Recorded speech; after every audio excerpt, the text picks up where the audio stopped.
destroyed the second Beis Hamikdash. The first Beis Hamikdash was destroyed because of Gilui Arayos, Shfichas Dam, Avodah Zarah, the worst possible sins ever.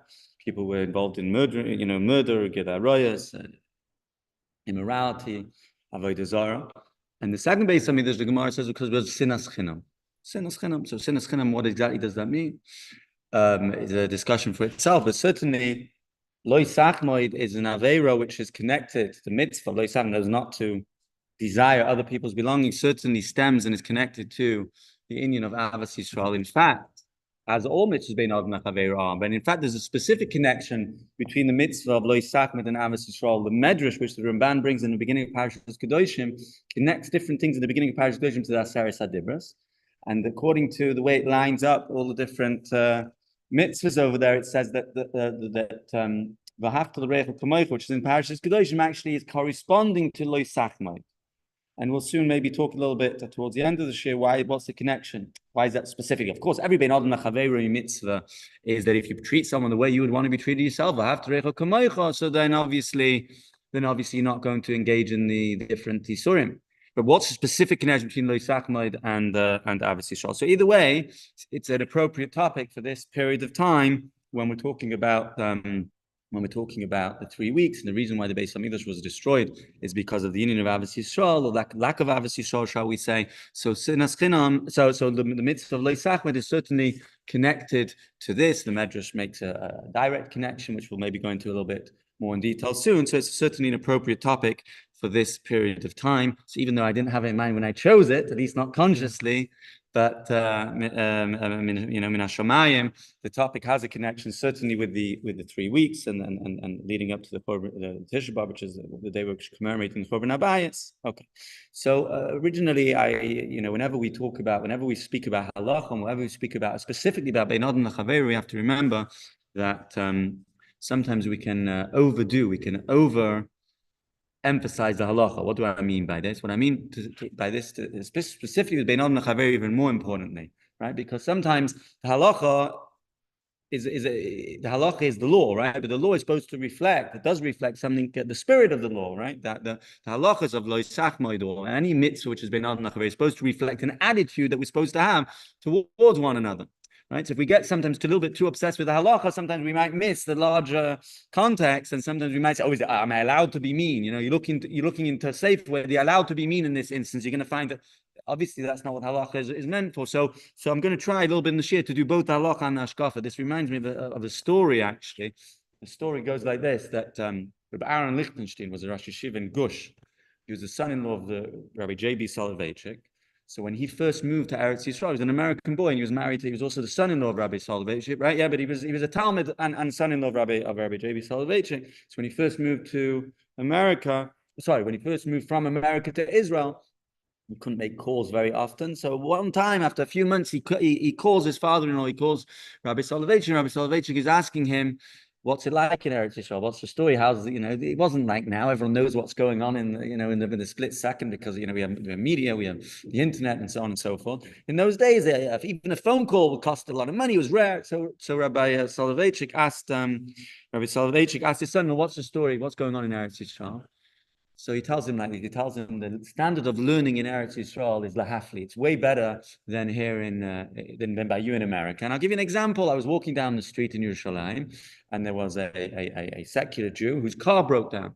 His car broke down, and the little 9-year-olds in Meir Sharim were arguing about whether they had a chiyuv to help the guy with his car, whether helping someone with a broken down car fits into the halchachic gather of the mitzvah of prika ta'ina, right? Helping someone with his dong, and they were shaktavatarian, and someone said, "What do you mean? But he's not from, so then maybe you don't have to." And the other guy says, "What do you mean? But it says kisir chamor soinacha, right?" Which means that soinacha means to someone who's you hate because he does done avera and mitzvah, and ganza shaktavatari backwards and forwards. And Rabbi Aaron says to his father-in-law on the phone, he says, but our boys would have helped the poor guy. Our American boys would have helped the poor guy. They might not have known all the pulling backwards and forwards, but they would have helped the poor guy. So sometimes, whenever you talk about in Bein Adonai Chaveru, specifically in all mitzvahs, halacha is of course the baseline, but it's not who better than Chassidim know this, right? The famous saying is Basman Meg, Not in English. That which you're not allowed to do. You're not allowed to do. And that which you're allowed to do, you don't need to do, right? It's not halacha is just is the baseline, it's the floor, not the ceiling. So with that in mind, we'll try and discuss both elements, both the halacha of Lo Sachmod and maybe a little bit beyond the halacha, the hashkafa, which is behind Lo Sachmod as well. So in the source sheet in front of you, of course, there's 25 minutes. Source number one, yeah. Source number one, we have the pasuk in Parashas Yisroel in Aseres Hadibros. We know it's the 10th commandment. Lo Sachmod beis re'echa, Lo Sachmod eishes re'echa, v'avdi v'amasi v'shoyer v'chamer v'choil shel re'echa. Right? The pasuk says you shouldn't desire your neighbor's house, your neighbor's wife, his servant, his maidservant, his ox, his donkey, whatever belongs to your neighbor. Right? You're not allowed to desire it. Right? And pasuk in Devarim, in the second, covet is the word. Okay, so we'll talk about it. Yeah. So in the second pasuk, which discusses this mitzvah, which is in Parashas Vayischanan, where there's the dibur shniyos, the luchas shniyos.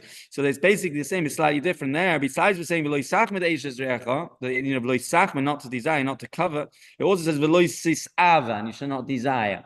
And the question which the Rishonim are dealing with is why is there need to say both, and so on and so forth. And in fact, there is a little bit of a Machlokes, one second. We'll get through all the questions. Yeah. Well, if at the end your question still, then we can ask a question. Yeah. So some Rishonim tackle and the Lo Sachmod and Lo Sisava is the same thing. It's all the same thing. You're not allowed to whatever the lav is, without going to detail. We'll soon see. It's the same lav. Here it says Lo Sachmod, it says Lo Sisava. It's not possible to bring rayas even. It's not proves that it's one lav. However, the Rambam and the Shulchan Aruch and the Alter Rebbe and everybody in the halacha, they say that no, that Lo Sisava and Lo Sachmod are two different isurim, two different negative prohibitions, two different mitzvahs of the 613 mitzvahs, two separate mitzvahs. They count them as two different mitzvahs, and they define them differently as well, as we'll see in a minute. That just before, so those are the two psukim, and the maskana is that takelos is avan lo sachmod. But before we talk about what they are, let's just the way we learn it in school, obviously, growing up, the simple lo sachmod means don't be jealous. Don't look at someone else thinking, oh, I want that. Right? And think to yourself that you want that. So the question, obviously, with regards to that, number one is that really true? Is it taka forbidden to desire something of somebody else? Is that simplistic way that we're taught and so on, that Lo Sachmod means not to desire something which belongs to somebody else? Is that indeed the Issa? And number two, if that it is the Issa, so then the question obviously is how can you tell someone, how can it be a mitzvah not on an emotion, on a feeling, not to desire? I mean, if I want it, I want it. I mean, and if I don't want it, I don't want it. How can there be a mitzvah? Don't desire that which is, if I like skiing, I want to go skiing. If I like your watch, then I want it. So obviously, the Torah, generally speaking, commands, regulates behaviors. But the Torah doesn't ordinarily, shall we say, regulate feelings and desires. So that's just how we're gonna start off. So the question. So first of all, we'll illustrate the al-pi halacha actually from the pure halachic perspective. You look in the poskim and the way most poskim paskin, and then the Rambam and the Shulchan Aruch and the Alter Rebbe. In fact, there is no issa. There is no prohibition whatsoever to just simply be jealous of someone else, to desire someone else's property or someone else's things. Rather, Lo Sachmod, as we'll soon see, is talking about when you pressure somebody into selling it and he actually, or giving it to you, and you actually force the object out of him in one way or another. We'll go into the details, but essentially it's not just the desire, it's the desiring and the coveting, right? Which later results in you actually taking the object off the guy. You want it so much that you actually end up getting it. We'll soon see the details. And Lo Sisava is actually a step before that. Lo Sisava is when you think thoughts, plans, you plan how you're going to get it. You decide that this is what I want, and you think ways of getting it, even though you don't actually get it. But the stage before that, which is just simply the desire that you want someone else's thing, so that's not, in fact, asa. And that's if we just look in we look in source number 4. Just skip source number 3 for a moment, and you'll see over there that the Rambam Taka writes, "Benegea to Lo Sachmod." Second page, anyone who strongly desires his servant, a maidservant, or the house, or the kelim of his friend, etc., etc. Yeah. It says, and he pressures him. He gets his friends and he pressures the guy to give him the object. The hivsiboy, and he pressures him until he obtains the object. Even though he paid a lot of money, he paid him. He didn't steal it from him. How is that over below Sasa? He's transgressing a negative prohibition. So we see that the Rambam writes that Lo Sachmod is when you actually take Right? He continues, in the second to last line, he doesn't transgress his negative prohibition until he actually takes the object. And he brings a raya from the pasuk in Devarim which says, Lo Sachmod This is from a Mechilta, a Medrash, halachas, which says that pshat in the pasuk Lo Sachmod is only not just for the desire alone. It's a desire which expresses itself in the action that you actually end up that you actually end up taking the object. So far, just to summarize what we said that there's two isurim, according to the Rambam and the Shulchan Aruch and the Alter Rebbe and the mainstream halach, there's taka two isurim, but neither of them actually talk to not being jealous of somebody. Loisis ava means you're not allowed to think about getting something and plan and plot ways of getting that object from the other person. And Lo Sachmod is actually pressuring the guy to give it to you or to sell it to you. But in fact, there's no right. So for the moment, we're going to stick with this approach, which is that basically in the basic halacha, if you look at the Rambam and the Shulchan Aruch, there's taka no issa of just simply being jealous of someone else's thing. It's only when you actually make plans to get it. And Lo Sachmod is actually when you actually end up obtaining the object that you're over the lav of Lo Sachmod. So to answer the question, according to this, how is it possible to have a tziva, how is it possible to have a commandment that not to desire something? The answer is there's no commandment. The taka pi halacha, al derech halacha, from the halchachic approach, there's taka no, there's actually no prohibition to there's no prohibition against simply desiring someone else's object. Loisis ava means to want it and to make plans. Sorry, not to want it, to make plans of how you're going to get it. And Lo Sachmod is actually when you actually pressure the person to give it to you. The act of pressuring, which results in you getting the object which you so wanted. That's a problem. That's the problem of Lo Sachmod. So now we're just going to go on and talk about what happens if you pay for the item, right? So the Rambam writes clearly that if you pay for the item, it's still included in Lo Sachmod. But really, there's a three-way machloikus in this. There's a three-way machloikus. It's based on a Gemara. If you go back to source number 3, where the Gemara in Bava Metzia asks a question about somebody who's making a shvuah. Making shvuah, and he's paying. Basically, he's a shomer, and he's paying for the object because he claims he doesn't have it. And one concerned that maybe he wanted the object and he's paying for it because he wants to keep the object. And the Gemara asks, how can he be trusted to make a shvuah? He's transgressing. If it's, in other words, if indeed he kept it in order because he liked it, then he's paying. Then he's being over on the lav of Lo Sachmod. The Gemara answers, Lo Sachmod le'inchi beloy dami mashmod. Lo Sachmod le'inchi beloy dami mash. People think that Lo Sachmod is only when you don't pay for the object that you take, that you keep somehow. But an object that you take and pay for, there's no problem of Lo Sachmod. And in fact, Tosfos learns that it's not just beloy dami mashmod, but people think that that's what Lo Sachmod is. But in fact, according to Tosfos, at least according in one teretz in the Gemara over there in Sanhedrin, Tosfos actually holds that Lo Sachmod only applies to when you actually force someone to give something to you and you don't pay him money. You pressure him, he maybe agrees, he doesn't agree, let's not get into those details, but you don't pay him money. That's Lo Sachmod. But if you pay him money, that's not Lo Sachmod. It doesn't mean it's mutter, but it's not Lo Sachmod. However, the Rambam, which we saw in source number 4, we can see again, says clearly that no, the second line in source number 4, even though you gave a lot of money, so that's so far two shittas. Tosfos says that Lo Sachmod is not transgressed when you give him money. And the Rambam says it's transgressed even when you give him money. There's within this shitta that Lo Sachmod is transgressed even when you give him money. There's a two-way machlokes between the Rambam and the Ravid. At least how most Mefarshim understand the Rambam. The Rambam just says doesn't make a difference if you pressure somebody to sell something to you, and you give him money. Even if you give him a lot of money, that's Lo Sachmod. The Ravid in source number 5 adds a few words. Om Avram or Imani. The Lo Om Aroitzani. The Ravid says it's only if the person doesn't agree. You pay him money, but he doesn't actually agree. He says, "I don't want you. Here's the money, and you take it off it." Right, so according to the Ravid, not every single time you pressure somebody into selling something to you as a problem of Lo Sachmod, it's only if he doesn't agree. And the implication is that the Rambam holds that even if you do, he does say right, Sani, even if you pressure him and he agrees, right, it's still an issue of Lo Sachmod. So far, basically, we have 3 opinions in the poskim, right, or 3 opinions in the Rishonim about when Lo Sachmod is transgressed. Tosfos holds it's only transgressed when you force an object out of somebody and you do not pay for it. Mm-hmm.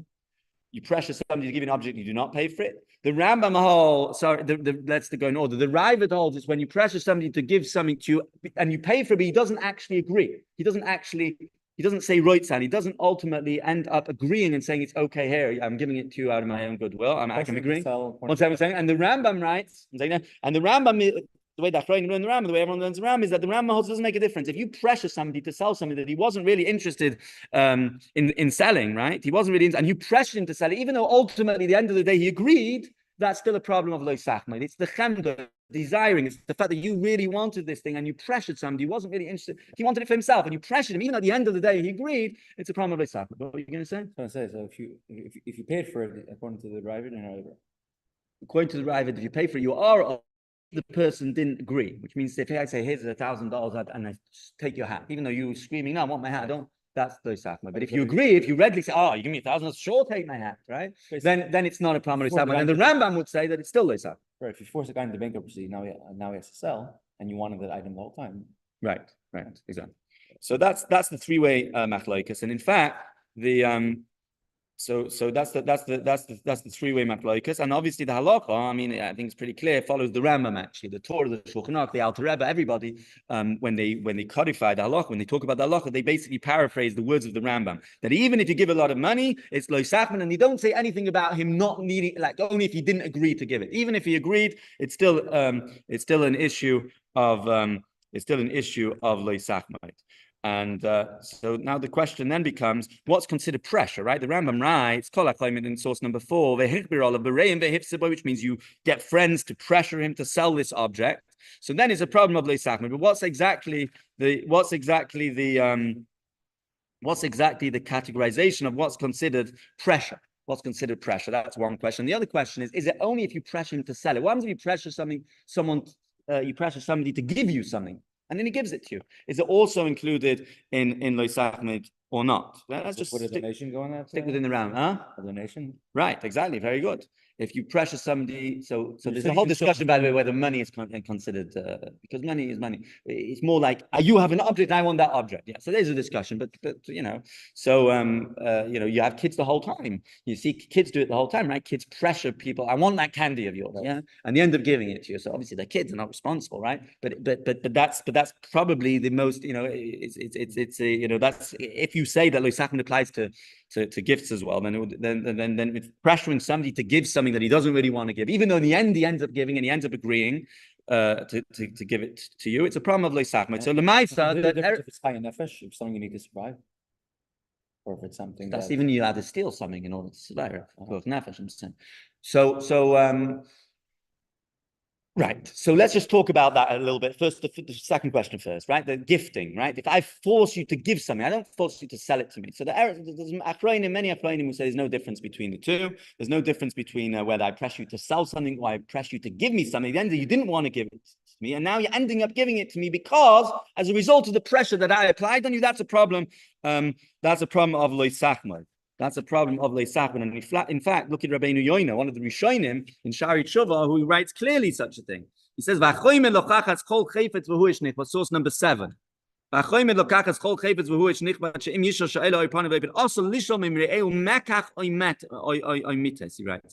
it's forbidden to ask from your friend, which means to say either something which you want to buy from him, or that you want him to give. Unless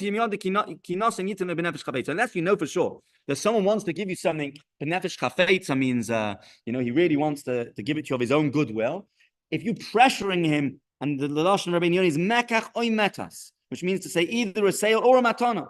Unless you know that he for sure wants to give it to you, you're not allowed to pressure him in order that he gives it to you. And in fact, in the Chafetz Chaim says it's a very motzudik thing. In his day, it was very common that chasanim used to pressure their father-in-law before the chasna to give them certain gifts which weren't in the tznoim. So the Chafetz Chaim, source number 8, says,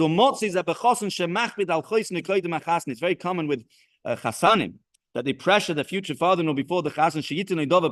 They should give him something. They didn't agree to it at the time of the writing of the time, but even though their father-in-law ends up fulfilling his request, the chasen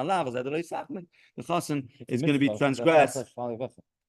The chasen is going to transgress the lav of Lo Sachmod. So Lemaisa, it comes out like this, that from Rabbi Yisroel and from the Chafetz Chaim, they clearly seem to, the Chafetz Chaim clearly assumes that it applies as well Lo Sachmod to pressuring somebody to give something. It's clear. However, there is, I think, from the Imrei Emes, one of the Ger Rebbes, he says that no, if you look in the Lashon Rambam, it is talking about forcing somebody to sell something to you, not forcing somebody to give something to you. But the question obviously is, what's the difference? If the idea is Lo Sachmod, you're not allowed to really want something so much that you force the object out of the other person. What's the difference? I mean, maybe it's even worse if you don't pay him. Why should it be better if you don't pay him? Than if you do pay him. He gives it to you as a gift rather than as a sale. So there's different explanations given. I saw in the halchachic in the poskim of this generation that they say that in a way, when you're willing to pay for something, it means that you want it even more. If I'm willing to pay, then if I'm not willing to pay, and I'm just trying to get it as a gift. So the chemda is not so strong, and therefore it's not a problem of Lo Sachmod. Alternatively, they say the other way around, that when a person is being pressured into giving something to you and you're offering him money, the pressure is stronger because there's an appeal of money than when there's no money involved. So those are two explanations. But as far as what type of pressure is allowed and what type of pressure is not allowed, it's interesting that in the Aruch HaShulchan Taka writes, source number 6, he writes like this. The Medivri Rambam, source number 6. The Medivri Rambam Mispire, from the words of the Rambam that we brought, it's explained, it comes out that the prohibition of Lo Sachmod once transgresses even when you give money, even when the seller agrees. He says something very interesting. Nachshon says never go buy something from somebody who's not a shopkeeper. Never go up to somebody and say, "Oh, are you selling your couch? Are you selling your car?" No, because we know that's Lo Sachmod. Unless you know. The guy's, there's a for sale sign on his car, or you know that he wants to sell. But otherwise, only go to a store to buy things. Don't go to an individual and ask him, "Can I buy your car? Can I buy your house?" Yeah, people do this actually the whole time in certain areas. They knock on people's doors, right? And they ask them, "Are you willing to?" They ask them, "Are you willing to? Do you want to sell your house? Do you want to sell your house?" The guy has no intention whatsoever of selling his house, but you pressure him and you say, "You know what? I'll give you a good price." And if the guy ends up selling the house, it's going to be an issue of Lo Sachmod because he didn't want to, right? It's also to so that's what the what? Oh, so that's the question. The Kuntra Sachmod says it doesn't apply. Lo Sachmod the Lashon is right? It doesn't apply to non-Jews. But this is what the Aruch HaShulchan says, that because of this issue, because it's so easy to transgress Lo Sachmod, because anytime somebody doesn't want to sell something and you end up talking him into selling it, it's a problem of Lo Sachmod. So therefore, a person should not buy from somebody who's not a shopkeeper unless the moicher actually asks him to buy it from him. Now, obviously, I mean, the way the post can understand the Aruch HaShulchan is not saying it's awesome. He's giving you an eitzah tova. You want to stay away from Lo Sachmod, don't ask somebody. Of course, there's no real problem in asking somebody once. Do you want to sell it? He says no. You leave him alone, obviously. Because otherwise you're pressuring him. And there's a different poskim nowadays. They say it twice or 3 times. Yeah, of course, there's no, right? If you ask him a second time, are you already pressuring him? Some say it's 3 times, because we see by different things in halacha that when you ask 3 times, it's considered as if you're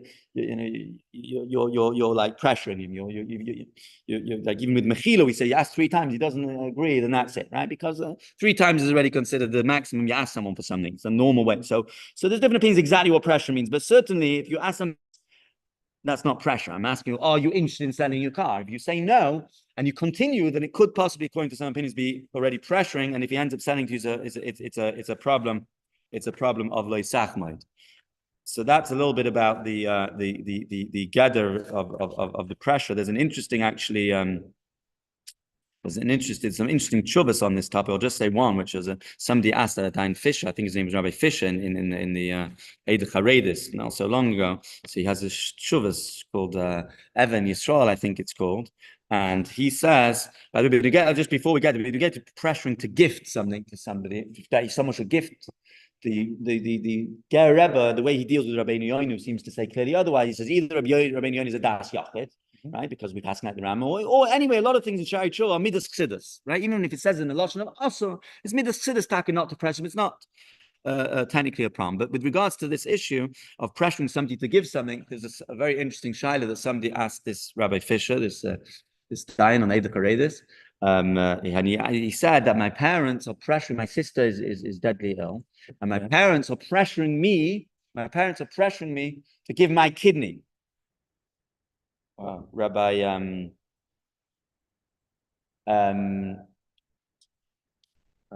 or a car. It's an interesting story. Yeah. So someone came to this it's in Shiur it's printed in Shiur Rabbi Yisroel that my parents are pressuring me. This guy came and asked the question like this. My parents are pressuring me to give a kidney, donate a kidney donation to the to my sibling. And the question is, so he asks, there's many different questions over. One is whether he's mechuyev to give the kidney. He doesn't want to give the kidney. But the other thing he asks, on my parents, am I allowed to be meramis to my parents that they're doing Lo Sachmod, they're pressuring me to give something I don't want to give away. So amongst the different explanations over there, why there's no technical issue of Lo Sachmod, Rabbi Fisher tells him that number one, it's only something that you can see. A kidney is not near a leinaim. Lo Sachmod, the additional chemda, desire something you see. The other thing he says is that Lo Sachmod is only when the person who wants the thing is pressuring. If the sister would be pressuring her brother to give the kidney, then it would be a problem of Lo Sachmod. But if I'm pressuring you to give something to someone else, that's not a problem of Lo Sachmod. So in this instance where it's the parents or pressuring one child of theirs to give the kidney to the other child, it's not a problem of Lo Sachmod. This is an interesting. In what way? No, give me an example. You go for the shliach, even though Right, but it's not an issue of. Yeah, they discuss it. They discuss it. It's not a Lo Sachmod issue. Probably it's not monetary. Right. So yeah. So those are some of the discussions that come up in this inyan. But just to finish off, so this approach basically assumes that Lo Sachmod doesn't apply to the that the Sachmod doesn't apply to things which to just the desire. It's only if you actually force the object out of the person. Even Lo Sisava is the planning but there are other makoras which seem to imply clearly. First of all, there's a smack, say for mitzvahs ketanas, where he seems to say that I haven't got the makoras in front of us, that Lo Sachmod also applies to just desiring, just the taiva, being jealous of someone else. They have an Ezra, Rabbeinu Bechaye. They also ala Torah. They also say that Lo Sachmod is ikachem de believe. When you have this desire in your heart that you really want something, that's the love of the Torah Lo Sachmod. And the Rebbe actually points out, because the Sichos in a Ha'ara and Chelik Yud Zayin, the Rebbe points out that from the fact that Rashi doesn't say anything on the pasuk of Lo Sachmod, mid the shosak, mashma shemefarish kipshoti. The Rebbe says that from the fact that the Rashi ala Torah doesn't say that Lo Sachmod means, like the Rambam explains, that it means forcing something, an object out of somebody. It's mashma that he learns a kipshoti. Lo Sachmod means not to desire, which means just to add some desire in the heart. So how do we fit the two things together? So one approach, by the way, is to say that look, we know that we don't paskin based on pshat shomikra. There's different aspects to Torah. There's al derech hapshat and there's derech halacha. Al derech halacha Lo Sachmod is only if you force somebody to give you something and you end up getting that object. And al pi pshat, al derech hapshat. So then you have the Rashi and Ibn Ezra, Rabbeinu Bechaye. You all learn that Lo Sachmod means the desire in your heart. A few minutes. Yeah? So that's one approach. But halacha follows halacha, and the pshat obviously midas chassidus is appropriate. But I saw in a few places that there's another approach, which and even the Rebbe in a Shuli Agilin to a Michtav Kloli, the Rebbe writes over there that even though you're only really over the lav when you force the object out of somebody, nevertheless it's nevertheless the chamda, just the desire itself, is also also in our Torah as well, which then leads us back to our original question: how is it possible to? The Torah says you're not allowed to. How can there be a mitzvah not to have chemda? How can there be a mitzvah not to desire someone else? And I'm not in control of whether I want this object or not. So the few things that can be said. First of all, we know that the same question applies to Avos Hashem and Avos Yisrael, loving Hashem and loving a fellow Jew. And there the answer is that we do things. We're supposed to think about ideas which bring a person to love Hashem or love another Jew, right? So the same thing over here, and that's what the Ibn Ezra says. Ibn Ezra asks this question, and he gives a mashal of a village person, that a village person will never want to marry the king's daughter. Why? Because he knows it's totally beyond his. He knows that it's totally beyond his realm. It's not shaykh to him. It's not shaykh to him whatsoever. So therefore, he doesn't. It's the same thing over here. When a person realizes that that this object that he wants is not shaykh to him whatsoever, so then he's not going to have a taiva for it. But there's also other explanations given, especially like we said at the beginning, that the Medrash links Avos Yisrael to Lo Sachmod, right? Because Avos Yisrael means that you care that another person has good things. When you care that another person has good things, just like yourself, then you're not going to be jealous. It's automatically not going to be jealous. You want the other guy to have lots of good stuff, so you're not going to be jealous. And finally, there's a very interesting pshat which I saw that the pasuk ends off with saying, "V'choil asher l'reacha." 8:30 in a few minutes. Huh? No, 8:30. V'choil asher l'reacha means that v'choil asher l'reacha. I saw it was. And let me just finish off, yeah? So v'choil asher l'reacha means the question. Why does it say v'choil asher l'reacha? It says lo yisav avdei v'amas v'shoyr v'chem. What's v'choil asher l'reacha? I saw an interesting pshat. The v'choil asher l'reacha means that when you look into v'choil asher l'reacha, when you look about everything that your friend has, you'll realize that there's some things that you have that he doesn't have. And when a person realizes that there's some things that I have that he doesn't have, so then you're not going to be so jealous. You're not going to be jealous dafka over his peckle. Because you have your own. You have things that he doesn't have. He has things that you don't have. When you take into account everything that that person has, so then in fact you're not going to be in fact you're not going to be upset. You're not going to be jealous. You're not going to want those things. So just to finish off obviously this is 3 weeks, and we know that something else the Gemara says with regards to, right after the Gemara, which talks about sinas chinam, it says that the reason why after the first Beis Hamikdash, it says over there that they by the first Beis Hamikdash they knew when the end was going to be 70 years, but by now we don't know, is because then they sinned in public and we sin in private. So why? Which means to say that then if you combine the Maharsha Taka says combines it with the previous Gemara, that the sinas chinam was b'seisa. They sat and they socialized and they pretended as if they liked each other, but inside, the inner work, the harder stuff to do is to make sure you don't hate someone in your heart, that you're not jealous of him in your heart. So this is obviously something we can work on, and like we said, that with these different eitzes that you have, like that. And Ezra says, if you realize that something's not shliach to you, it's like a villager. He's not going to worry about his the king's daughter. Or I saw interesting in the Rebbe Sichas in Toras Menachem, where the Rebbe talks about over there about the fact that every person has his avodah. Every person has. If you don't have something, then you don't need that thing in order to serve the Eibishter. So the fact that you don't have a certain object, that's already a good enough reason for you to know that you don't need it. You don't need it, and you shouldn't be jealous of that which you don't have, because if you needed it for your avodas Hashem, then the Eibishter would give it to you. Okay, we'll stop over here, and as Hashem, hopefully we can internalize these messages. To the Binyan Beis Hamikdash, which will come b'schus Avas Chin.